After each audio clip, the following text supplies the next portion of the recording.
ஆண்டவர் உங்களோடு இருப்பாராக.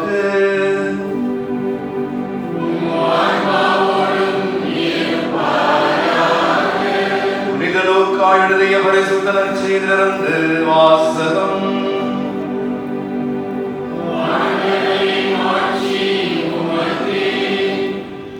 லூக்கா நற்செய்தி இயல் 1 இறை திருவசனங்கள் 46 முதல் 56 முடிய. அக்காலத்தில் எலிசபெத் சொல்வதை கேட்ட மரியா பின்வருமாறு கூறினார்: ஆண்டவரை எனது உள்ளம் போற்றி பெருமைப்படுத்துகின்றது.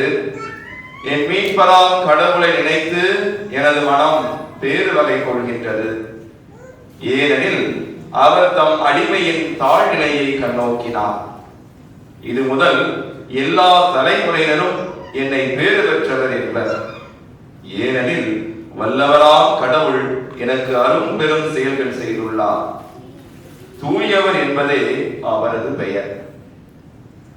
அவருக்கு அஞ்சி நடப்போருக்கு தலைமுறை தலைமுறையாய் அவர் இரக்கம் காட்டி வருகிறார். அவர் தம் தோள் வலிமையை காட்டியுள்ளார். உள்ளத்தில் செருக்குடன் சிந்திப்போரை சிதறடித்து வருகிறார். வலியோரை அரியணையின்று தூக்கி எறிந்துள்ளார். தாழ்நிலையில் இருப்போரை உயர்த்துகிறார். பசித்தோரை நலன்களால் நிரப்பியுள்ளார். செல்வரை வெறுங்கையராய் அனுப்பிவிடுகிறார்.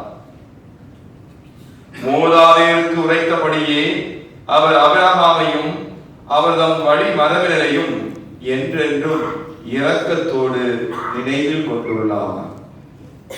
தம் ஊழியராகிய இஸ்ரவேலுக்கு துணையாக இருந்து வருகிறார்.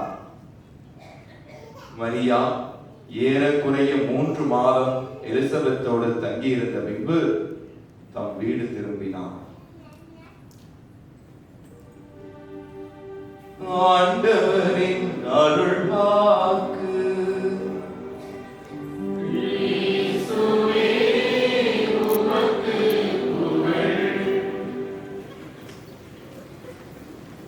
இயேசுவுக்கு புகழ். இயேசுவுக்கு நன்றி. மரியே வாழ்க, மரியே வாழ்க.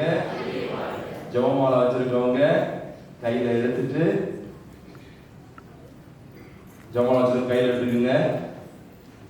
மரியே வாழ்க. இப்ப இந்த பாடலை நான் பாட போறீங்க.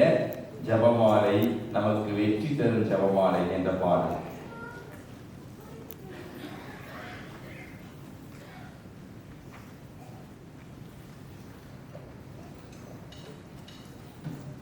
கரங்களை தட்டி பாடலாம்.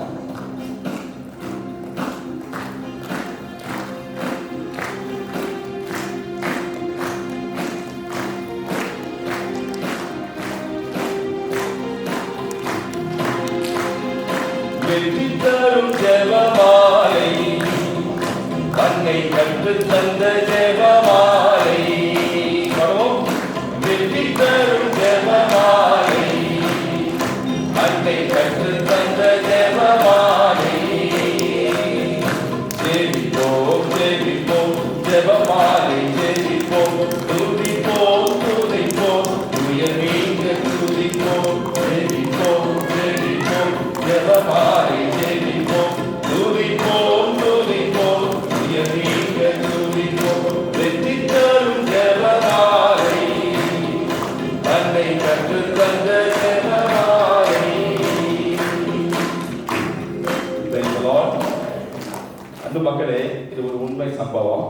1843ஆம் ஆண்டு ஸ்காட்லாந்து என்கிற ஒரு நாட்டில் எடின்பர்க் என்கிற ஒரு இடத்துல டக்வெல் என்கிற ஒரு 6 வயது சிறுவன் வளர்ந்து வருகிறான். அவர்கள் பூர்வீகமாக புரொட்டஸ்டன்ட் சபையை சார்ந்தவர்கள்.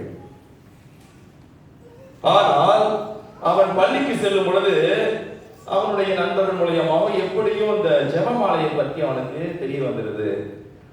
உடனே வீட்டுல அந்த ஜெபமாலையை சொல்ல பார்க்கிறான், ட்ரை பண்றான். அம்மாட்ட சொல்றான்.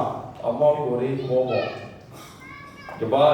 அதெல்லாம் ஒரு மூட நம்பிக்கை உள்ள ஒரு ஜெபம். அது கத்தோலிக்கர்கள் தேவையில்லாம பண்ணிக்கிட்டு இருக்காங்க. உன் மனசை யாரோ இப்படி குழப்பி விட்டாங்க, அதை சொல்லவே சொல்லாத, இந்த பைபிளை படி அப்படின்னு சொல்லி பைபிளை வாசிக்க சொன்னாங்களாம். தம்பி பைபிளை வாசிச்சிட்டே வந்தானா. லூக்கா நற்செய்தி வந்தானா.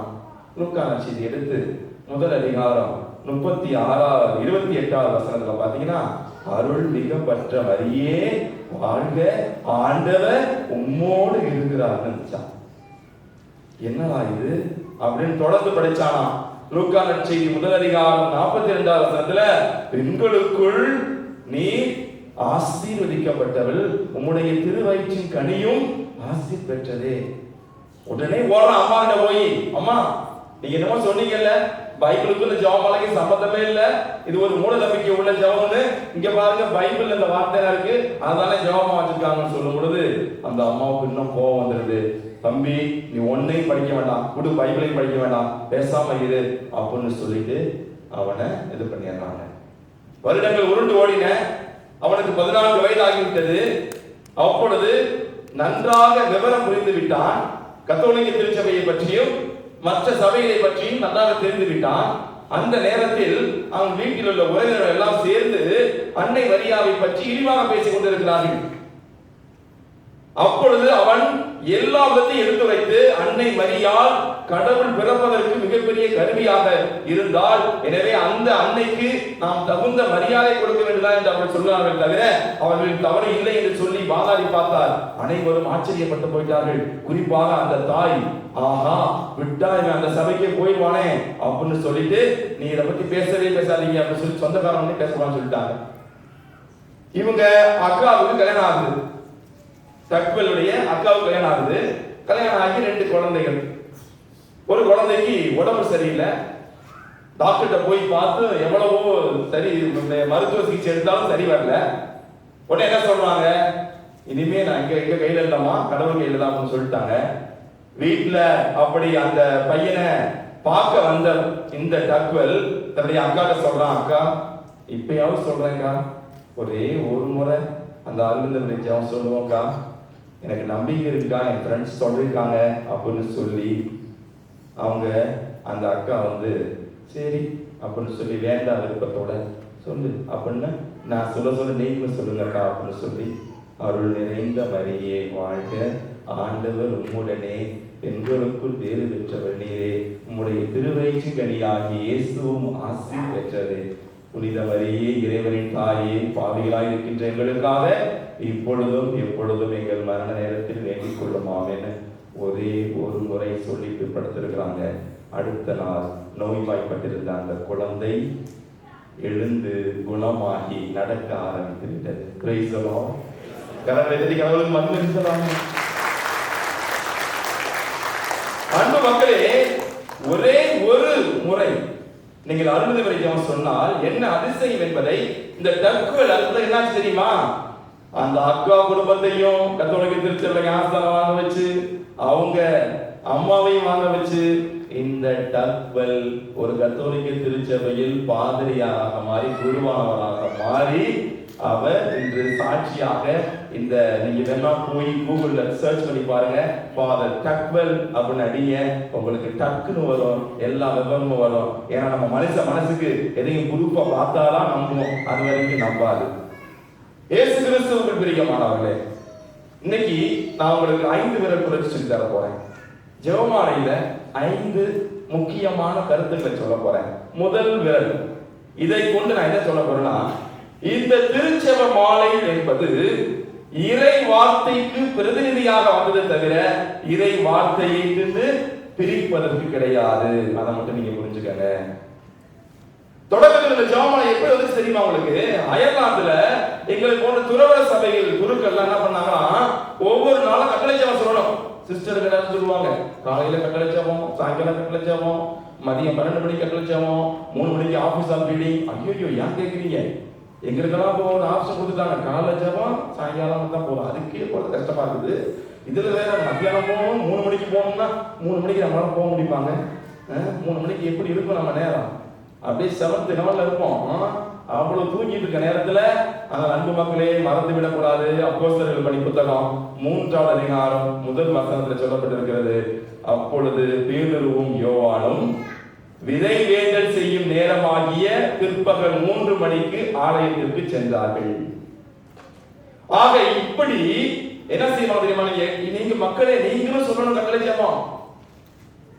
நீங்க பாத்தீங்கன்னா இன்னைக்கு பிரான்சிஸ்கன் 3ஆம் சபையில உள்ளவங்க அந்த தமிழ்ல வச்சிருக்காங்க. நல்லா பாத்தீங்கன்னா அந்த கட்டளை சொல்றது வேற ஒண்ணுமே இல்ல. திருப்பாடல் எத்தனை இருக்கு சொல்லுங்க பார்க்கலாம். திருப்பாடல் எத்தனை? 150 உள்ளடக்கியது தான் அந்த மார்னிங் பிரேயர், வேற ஒண்ணும் இல்ல. அந்த 150 சொல்லிட்டு வந்திருக்காங்க. ஆனா ஒரு சில பேர் சபையில சேரப்ப இப்பதான் எல்லாம் படிச்சவங்க போய் சேர்றோம், அப்ப எல்லாம் படிக்காதவங்க சேர்றாங்கல்ல. அப்ப படிக்காதவங்க என்ன செய்வாங்க அப்படின்னு பார்த்துட்டு அந்த 150 திருப்பாடலுக்கு பதிலாக படிக்காதவங்க என்ன சொல்லணுமா 50 பரவதம் சொல்லணும்னு சொன்னாங்க. அதன் பிறகு மாதாவுடைய பக்தி கொஞ்சம் உள்ள வரவும் இந்த ஜெபம் சொல்லவும் 150 திருப்பாடலுக்கு பதிலாக 150 அருள்நிறை ஜெபம் சொல்லுங்கன்னு சொன்னாங்க. அதனால சும்மா கோர்த்து இந்த மாதிரி பிரிக்கல, எல்லாத்தையும் மொத்தமா போட்டு கொடுத்துட்டாங்க. அவங்கவுங்க அப்படியே அதை ஊட்டிக்கிட்டு சொல்லிக்கிட்டு இருந்தாங்க படிக்காதவங்க. அதன் பிறகு அன்பு மக்களே நன்றாக புரிந்து கொள்ளுங்கள், அன்னை கன்னிமரியால் சாதாரணமாக இந்த திருச்செபமாலை பக்தியை உலகத்தில் கொண்டு வந்தவரை மாறாக ஆண்டவருடைய திட்டம் நிறைவேறிவிட்டது. ஆண்டவருடைய திருவுலத்தின்படிதான் இது நடந்திருக்கு தவிர அன்பு மக்களே யாரும் இதை புகுத்த வேண்டும் என்று புகுத்தவில்லை. அன்பு மக்களே நன்றாக புரிந்து கொள்ளுங்கள், வரலாறு சொல்கிறது. அதன் பிறகு இந்த 150 என்ற ஜெபமாலை 153ஆக அமைத்து என்ன பண்ணா தெரியுமா? 150க்கும் 150 மறைவுகள் வச்சிருந்தாங்களாம். எங்க போறது 150 மறைவுகள்? இன்னைக்கு 53 ஜெபம் சொல்ல முடியல. அதனால குருவானவர் 1439ஆம் ஆண்டு ரூஸ்பே ஆலன் என்பவர் தான் அழகா பிரிச்சு அந்த 110ஐயும் 150 மறைவுகளை 15 மறைவுகளா பிரிச்சு 3 எத்தனை இருக்கு? 15. அந்த ஒரு பரலோக மந்திரம், அதன் பிறகு எவ்வளவு வரணும்? 10 அருள் மந்திரம், அப்ப தனத்துவம் சொல்லி அதை பிராக்டிஸ் பண்ணி விட்டாரு. முதல் விரல் ஓவர். முதல் விரல் என்ன சொல்றது? ஜெபமாலை பக்தி என்பது இறை வார்த்தையோடு ஒட்டி பிறந்தது. இரண்டாவது, இந்த திருச்செபமாலை என்பது யாரோ எப்பயோ கனவுல எனக்கு அது இனி நடந்துச்சு கட்டுக்கதை சொல்லி வந்தது இல்ல, திருக்காட்சிகள் மூலமாக விளங்கியது.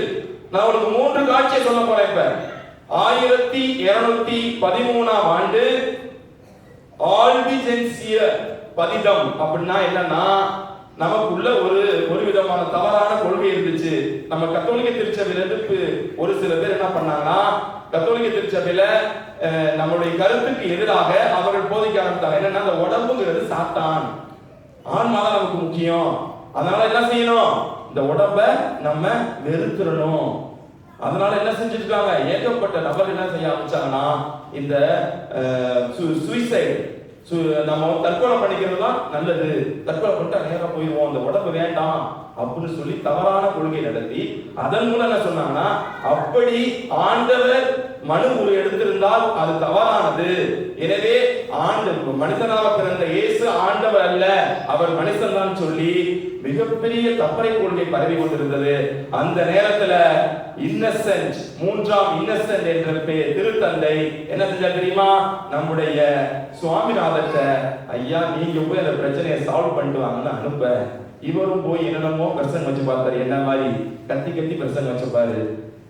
இப்ப ஒரு சில நேரத்துல பாத்தீங்கன்னா இந்த ஸ்கூல்லையும் இந்த மாதிரி பிரசங்க வைக்கிறப்பையும் இந்த மாப்பிள்ளை பிஞ்சில கடைசியில் உட்காந்துருக்காங்கல்ல, அவங்களாம் என்ன சொல்லுவாங்களா, அப்படி கட்டி பிரசங்க வைக்கிறோம், பாவம் யாரு பத்த புள்ளைய போய் கட்டிட்டு கிடக்குது, 1 நாளா 2 நாளா 10 நாளா கட்டிட்டு கிடக்கு அப்படின்னு சொல்லி சில பேர் வருத்தப்படுற அளவுக்கு நாங்க கத்துறோம். அன்பு மக்களே, அதே போல இந்த சுவாமிநாதர் பகிரங்கமா பிரசங்கம் வச்சாரு, ஒண்ணும் முடியல, மனசு நொந்து போய் அவர் என்ன செஞ்சாரு, எனக்கு ஒண்ணுமே முடியலையே என்று சொல்லி அவர் தனிமையான ஒரு இடத்திற்கு போகும் பொழுது அன்பு மக்களே, அங்கே அன்னை கன்னிமரியால் சாமிநாதருக்கு காட்சி கொடுத்தார். சுவாமிநாதருக்கு காட்சி கொடுத்து, மகனே ஆயுதத்தை பயன்படுத்து அப்படின்னு கேட்கிறார். என்ன ஆயுதம் தெரியுமா? கடவுளே கடவுளாகிய தந்தை எனக்கு வெளிப்படுத்தி இருக்கிறார், எனது ஆயுதத்தை பயன்படுத்த சொல்லி அப்படின்னு சொல்லியிருக்காங்க. அப்ப இவரு தாயே எனக்கு தெரியல தாயே, நீங்களே சொல்லுங்க அப்படின்னு சொல்லும் பொழுது, அருள்நிறைந்த மரியே ஜெபத்தை சொல்லுங்க அப்படின்னு சொல்லும் பொழுது, அன்பு மக்களே, அந்த மூரட் என்கிற இடத்தில் இருந்த அத்தனை தப்பறை கொள்ளி தகர்த்தெறிந்து மக்கள் அனைவரும் கத்தோலிக்க விசுவாசத்தை கொண்டு கத்தோலிக்க திருச்சபைக்கு திரும்பிட்டாங்க. இது முதல் காட்சி, முதல் திருக்காட்சி. இரண்டாவது திருக்காட்சி 1858 ஆண்டு லூர்து நகரில் பிப்ரவரி மாதம் 11ஆம் தேதி பெர்னதெத் என்ற சிறுமிக்கும் என்ன 2 பேருக்கும் எத்தனை முறை தோன்றினாங்க தெரியுமா? 18 முறை தோன்றினாங்க.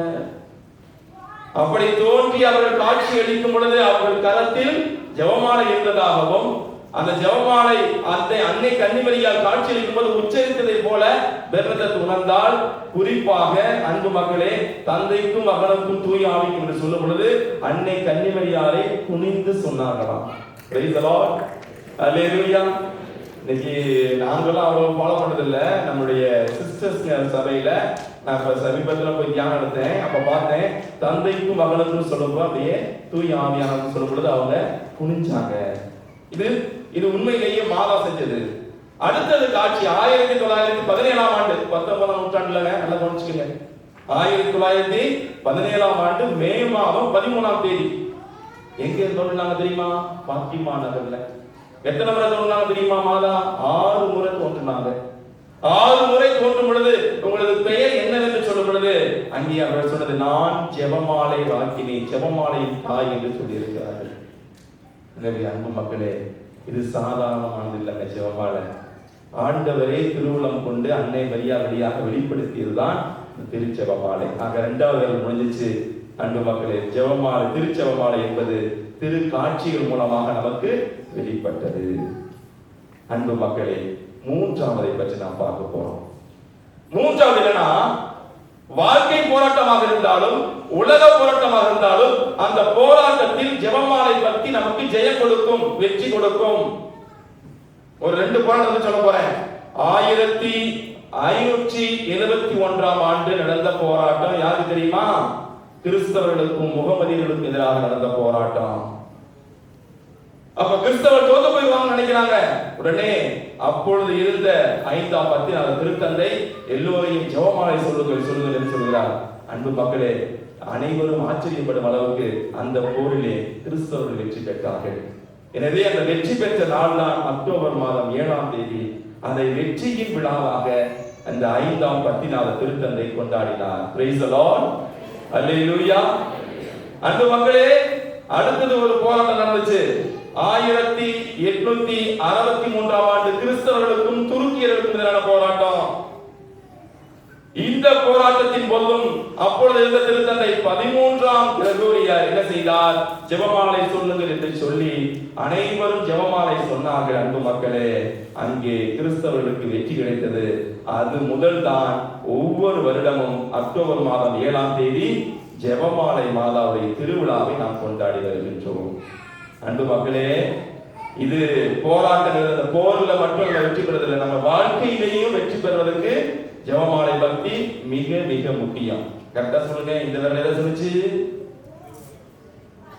இறை வார்த்தை.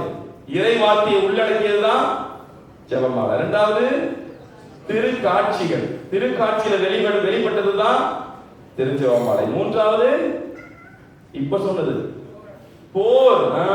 போரில் வெற்றி பெறுவதற்கு ஜெபமாலை பயன்படுகிறது. 4வது இந்த மோதிர விரல். ரொம்ப முக்கியமான விரல். அது முக்கியமான விரல். எதுக்கு தெரியுமா?